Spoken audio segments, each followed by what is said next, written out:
I think it's very important that I talk about this full moon in Scorpio that we're about to have in a few hours here. So in about 8 hours time from when I upload this video, we're gonna reach full lunation with the moon in Scorpio. So that moon is gonna be opposite the sun in Taurus. While the sun in Taurus promotes life and stability and making things stay the same and rather constant, Scorpio, having the full moon in Scorpio, is really going to shine a light on the places in your life where you feel most deeply frustrated, especially with all the fixed energy that we have in the air right now. The sun's in Taurus, Mercury's in Taurus, Mars is in Leo, the moon is in Scorpio as it is now, Uranus is in Taurus, Pluto's in Aquarius, it's just gone retrograde. Truth be told, there's a great deal of fixed energy in the air right now. And the thing about fixed energy is often associated with commitment. And before anybody who is jaded and bitter gets on my comments talking about, oh, well, I ain't never known a Leo to be committal or an Aquarius, blah, blah, blah.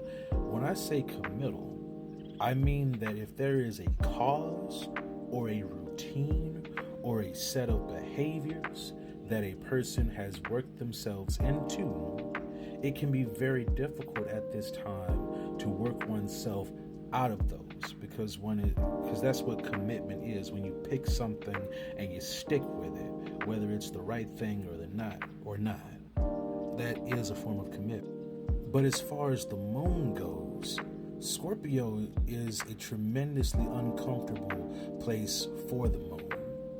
It is fixed water, a cold, frozen place where the water is not allowed to flow freely. So while moons in Scorpio can be determined, and while their vindictiveness can be mistaken as resilience sometimes, it is true that moons in Scorpio can be very determined and very resilient. But where the full moon falls in your chart is going to determine where in your life you are feeling uncomfortable on an emotional level and what you intend to do to transcend that. It can also be a place in your life where you are feeling incredibly secretive. It can be a place in your life where you're feeling vulnerable. For example, if the full moon is taking place in your 7th house, you can feel like you are very vulnerable in your relationships right now. You can feel like you are in danger when it comes to your relationships. You can feel like you are in a situation or in a cycle or in a pattern that is being illuminated that you are having a hard time getting out of. If the moon falls into such a place in your 6th house, then you can feel vulnerable about your health, especially your reproductive health, since Scorpio is associated with reproduction. You can also feel vulnerable in your workplace. You might feel like you need to make a change when it comes to how you handle your daily routines and your chores and your physical health. Another example is if you have full moon in Scorpio transiting your 2nd house, you can feel troublesome about your finances at this time. You can feel like something needs to change about your finances, like you're caught between a rock and a frozen place when it comes to your wealth and your values. Like you might think to yourself, why do I value what I value exactly? And how is that benefiting me? And what do I need to do to change it? So ultimately, wherever the moon in Scorpio is transiting in your chart at this time, it is going to reveal to you deep-seated elements of discomfort. It's going to reveal to you deep-seated elements of pain and a desire to make the change.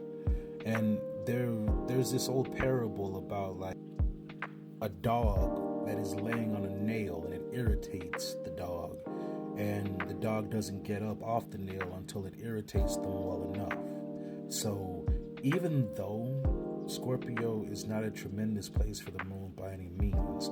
I highly encourage you to not despair because of the discomfort that you are feeling, but to use the energy that is available to you at this time wisely so that you can avail yourself of the discomfort that you have been feeling. That will allow you to set the foundation for what happens next once we reach the new moon in Gemini, as we bounce from one part of the lunar cycle to the next. Where's the full moon in Scorpio transiting in your chart? Leave me a comment down below and tell me. And of course, as always, thank you for watching, and please be sure to like and subscribe.